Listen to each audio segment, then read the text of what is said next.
بسم اللہ الرحمن الرحیم۔ نور طبیعت چینل سے آپ کا میزبان علامہ مشکلیار۔ محترم ناظرین، میں آج آپ کو ایک ایسی وادی مبارک وادی کی زیارت کراؤں گا جنہیں وادی حضرت حلیمہ سعدیہ کہتے ہیں، یعنی حضرت حلیمہ سعدیہ کا گاؤں بنو سعد۔ یہ وادی مکہ مکرمہ سے 85 کلومیٹر مشرق کی جانب طائف کی سرسبز شاداب وادی سے آگے ہے۔ یہاں پر قبیلہ بنو حوزان کا علاقہ شروع ہوتا ہے اور یہ وہی جگہ ہے جہاں قبیلہ بنو سعد آباد تھا۔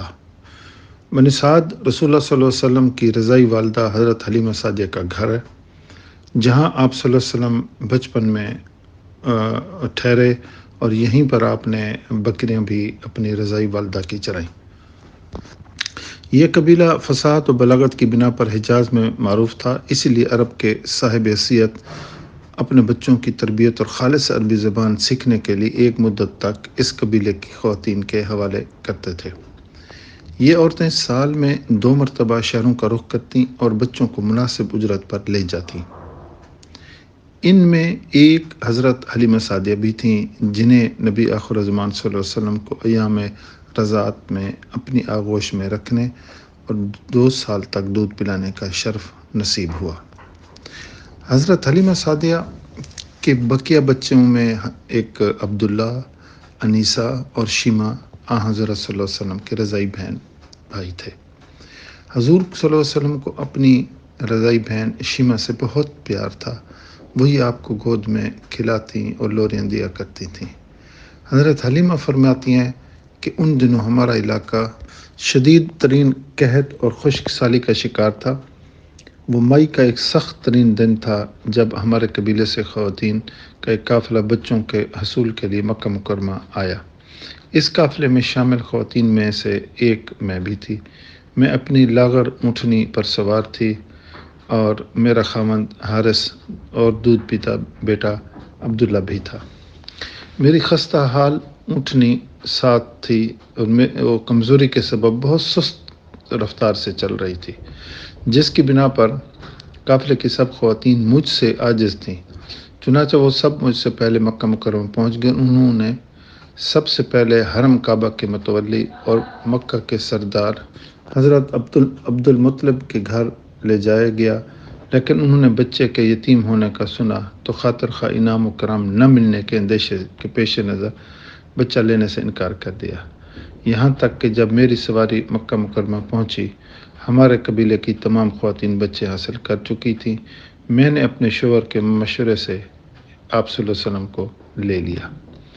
جب آمنہ کے لال صلی اللہ علیہ وسلم کو گود میں لیا تو میں نے دیکھا کہ میری سوکھی چھاتیاں دودھ سے بھر چکی تھیں۔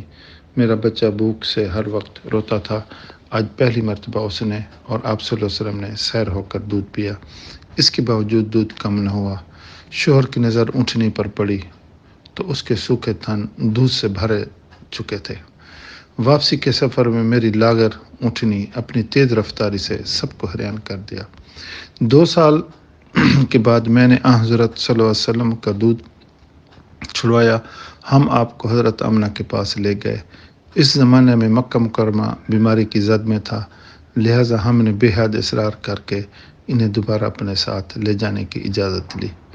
یہ سارے واقعات ناظرین سیرت ابن اسحاق اور ابن ہشام میں درج ہیں۔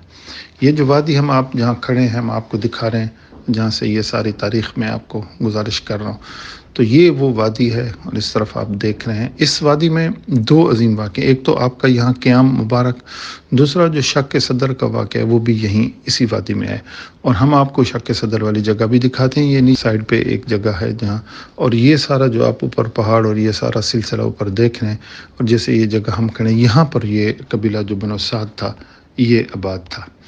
تو شق صدر کا جو واقعہ ہے وہ یہ میں آپ کو دکھاتا ہوں، دیکھیں نا، یہ نیچے جگہ آپ دیکھ رہے ہیں نیچے پہاڑی والی، یہ وہ شق صدر کی جگہ، یہ بالکل قریب اب آپ کو ہم دکھا رہے ہیں۔